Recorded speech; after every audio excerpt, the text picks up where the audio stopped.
गोकुळ सोबत गोकुल। जय जिजाऊ मराठा योद्धा मनोज जरांगे पाटील गेले 9 दिवस अंतरवाली सराटी येथे अमरण उपोषणास बसले होते। शासनाने त्यांना 2 दिवसाची मुदत दिली होती। 2 दिवसामध्ये मुख्यमंत्र्यांनी सांगितलं होतं की 2 दिवसात मराठा समाजाचा ओबीसी मधून आरक्षणाचा विषय आम्ही संपवतो, पण त्यांनी तो विषय संपवला नाही। आणि तिथल्या पण मराठा समाजातले तिथले जे काही सर्व महाराष्ट्रातले जे काही कार्यकर्ते असतील त्यांनी मनोज दादांना विनंती केली की दादा, हे शासन तुमच्या मागण्या कधीही मान्य करणार नाहीत, आपल्या मागण्या कधीही मान्य करणार नाहीत, त्यामुळं तुम्ही जीव पणाला लावू नका। आणि दादांनी मराठा समाजातल्या सर्व कार्यकर्त्यांचं ऐकून दादांनी उपोषण थांबवलं।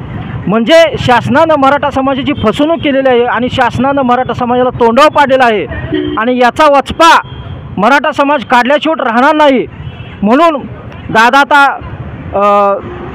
दवाखान्यात सध्या ॲडमिट आहेत। दादांच्या आदेशाची आम्ही वाट बघत आहोत की दादा तुम्ही फक्त आम्हाला आदेश द्या, आम्ही संपूर्ण महाराष्ट्रातले जे कार्यकर्ते आहोत ते तुमच्याबरोबर आहोत, तुम्ही जे आदेश देशील त्याचं आम्ही पालन करू, तुम्ही फक्त आदेश द्यायसाठी आम्ही थांबलेलो आहोत।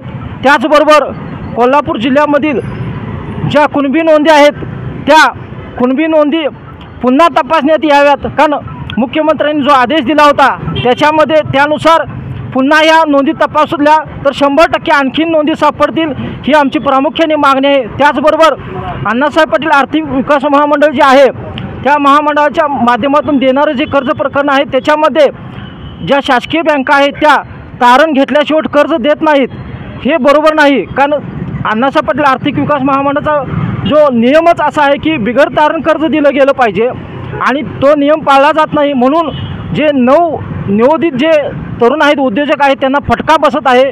म्हणून आम्ही कोल्हापूरचे जे जिल्हाधिकारी आहेत त्यांच्यापुढे आज इथे विषय मांडलेले आहेत की आम्ही बेमुदत ठिय्या आंदोलनासाठी आज बसलेलो आहोत की जिल्हाधिकारी साहेबांनी अण्णासाहेब पाटील आर्थिक विकास महामंडळाची कोल्हापूर जिल्ह्यामधील जे काही शासकीय समिती नेमावी, त्याचबरोबर कुणबी दाखल्यासंदर्भात शासकीय समिती नेमावी आणि जास्तीत जास्त कार्यवाही जलद करावी, यासाठी आम्ही ठिय्या आंदोलनाला बसलेलो आहोत। जय शिवराय।